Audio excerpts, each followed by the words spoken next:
was too fast or indeed too slow for you, just play around with the speed settings using the cog in the bottom right hand corner.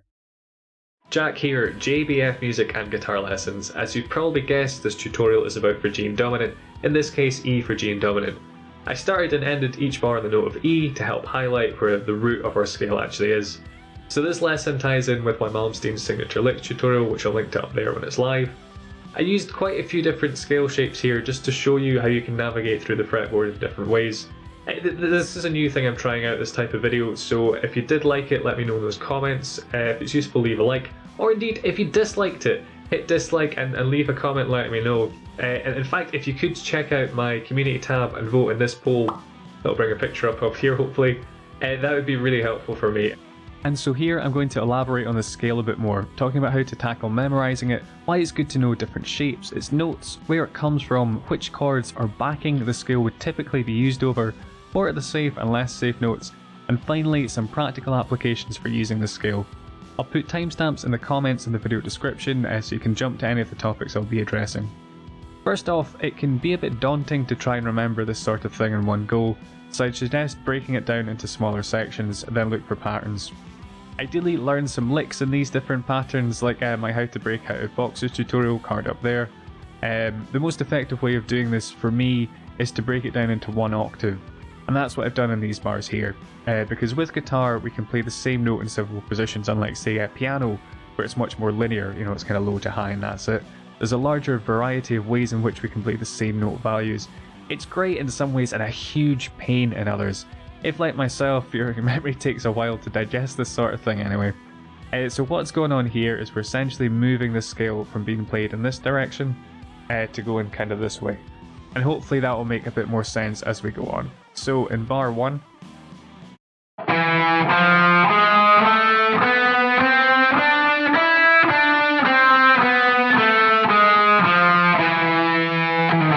cool, and in bar 2 I'm really just moving this note up to here.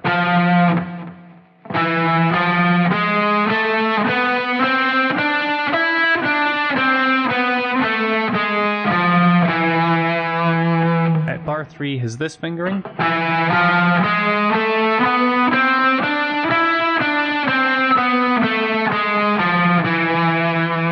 can still play the E on the B string if you wanted to.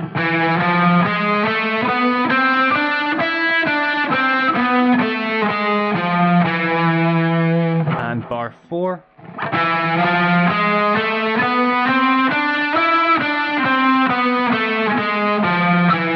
So hopefully you get what I mean about moving the scale this sort of way at this point. And finally we've got bar 5 here.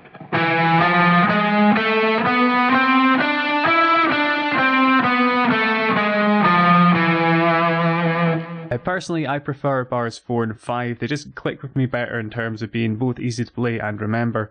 I'd probably go with 4 because I prefer this move than having to do this kind of stretch. But yeah, it's different things. Some people prefer these ones. I tend to think more this way, that the patterns just, as I say, they just stick with me a lot more easily. The benefit of knowing these other shapes comes in firstly when improvising. Say we're doing something like this.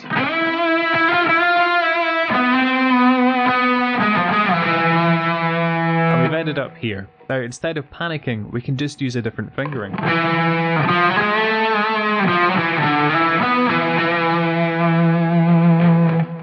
The other benefit is that when you start to get more familiar with the full scale, like I played through at the very start there, you'll begin to see these smaller octave shapes pop up, and hopefully realise that all the scale is a collection of these shapes spread all over the fretboard. Where this gets a bit confusing is when the B string comes into play, because it's tuned from the 4th fret. All the shapes need to be bumped up by a semitone. For example, if I start with an E on the D string, and use the shape from the last bar,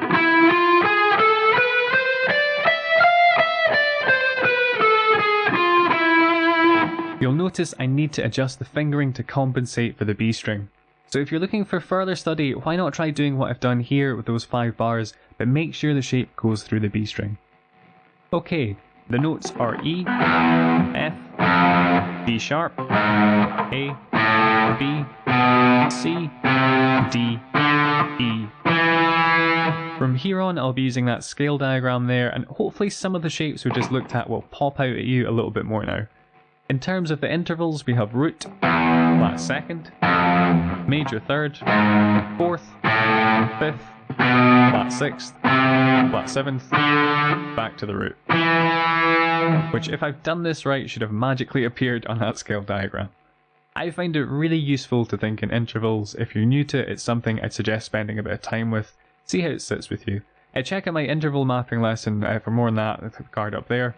For those of you who prefer to think in tones, it goes semitone, tone and a half, semitone, tone, semitone, tone, tone. It comes from the harmonic minor being its fifth mode. Without going too far down the rabbit hole, a mode is a fancy way of saying where the scale starts and ends. So in this example, an A harmonic minor has the notes A, B, C, D, E, F, G sharp, A. And if we go to the fifth note, 1, 2, 3, 4, 5, E, and build a scale going an octave long, we get E, F, G sharp, A, B, C, D, E. E Phrygian Dominant. Which is why it can be said to be the fifth mode of the harmonic minor. You take the harmonic minor, go to the fifth note, build a scale starting and ending on this note. It's that simple. Typically when building a chord from a scale, we take a note, then skip one, and then take a note, and skip one, and so on. So let's do that here. Take E, we'll skip out the F, we'll take a G sharp, we'll skip out the A, and we'll take a B. Alright, you might recognise this one.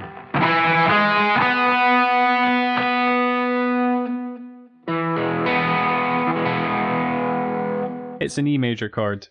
Maybe a bit counterintuitive for what tends to be a pretty metal sound. However, when we start to extend the chord to a 7th or even a 9th, it gets a bit darker. So how do we do this? The same take skip method. So we'd gotten to B, that was the last note we took from the scale, so let's skip out C and take D, which gives us a dominant 7th chord. For the arpeggio. And if we go from the D, let's skip the E, and we've run out of notes. Nope, since we completed our octave, we just continue up the octave higher, which gives us this F. This interval is called a flat 9, being the flat second but up an octave. So this chord is called a dominant 7 flat 9 when we integrate it in. Now typically this scale would be used over a dominant 7, a dominant 7 flat 9, or diminished 7th. There is a diminished 7th hiding in a dominant 7 flat 9, but I'm not going to dive too deep into the theory there.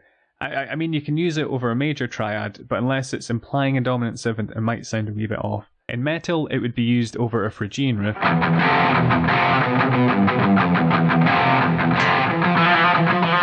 Or a Phrygian dominant riff. You know the kind, lots of zeros, lots of ones. Think Metallica, think evil. And with this newfound chord knowledge, we can deduce the safest notes are the root, the third, and the fifth, often referred to as chord tones. After this, the flat 7th, which comes from the dominant 7th chord, will sound the most stable. Then probably the 4th, flat 6th, and flat 2nd. I'd say in that order, but this is a bit subjective.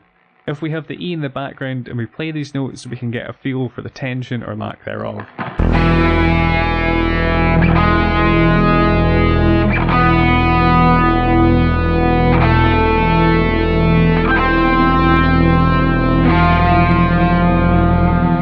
And here's that drone for you to try the notes out over.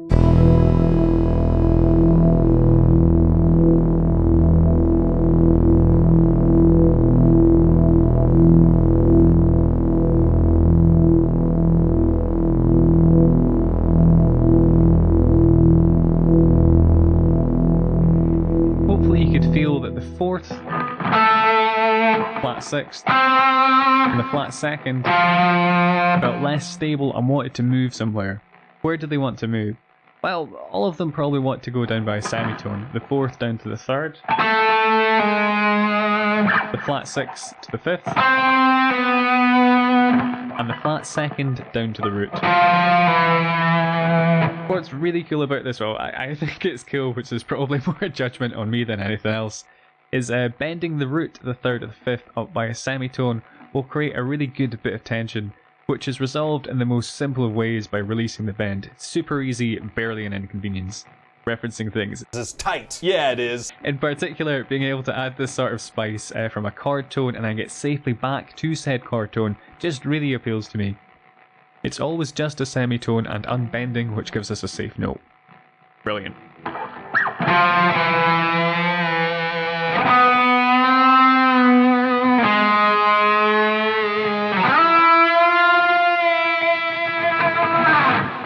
Okay, so the final bit here, and if you've stuck it out this long and you're not subscribed, you might as well just give that a click. But here we're looking at some practical applications. If you want the neoclassical, or indeed the classical sound, try using things like sequences in it. For more on sequences, check out this Malmsteen tutorial, lesson card up there. But yeah, here we could go down through it in thirds, so it's pretty much that take one, skip one thing from before.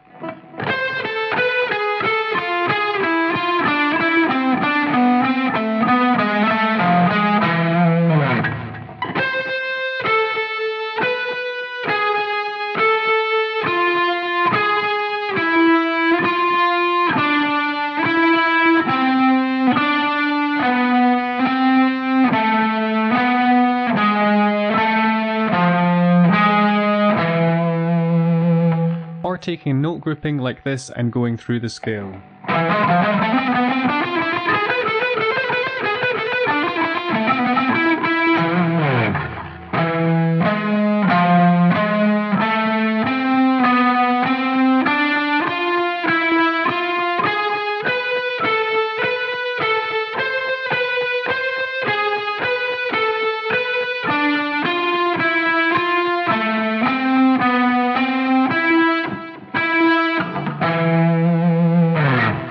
We can get a much more exotic sound if approached a bit more like a standard blues scale. Bending the notes will get this almost straight away. Those semitone bends I was talking about earlier in particular sound great. Also things like hammering on and pulling off.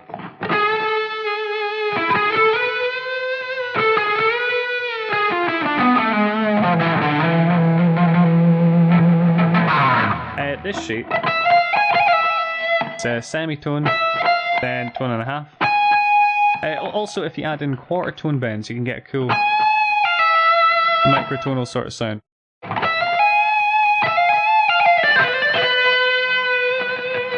So just little bends, in particular the 3rd, the 5th, the root to a lesser extent, and maybe even the flat 7 as well. I mean, you can get these types of tiny bends from aggressive pull-offs and hammers as well, so say you're just pulling off hard. You get that.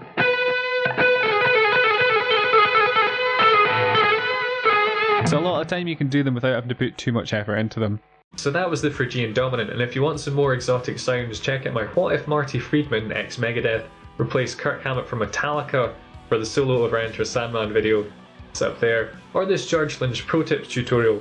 If you've enjoyed this and want to help the channel grow, stay up to date with new content, please hit subscribe, share it across social media platforms, click like, write a little comment down there and enable notifications by ringing that little bell on the side if you feel so inclined.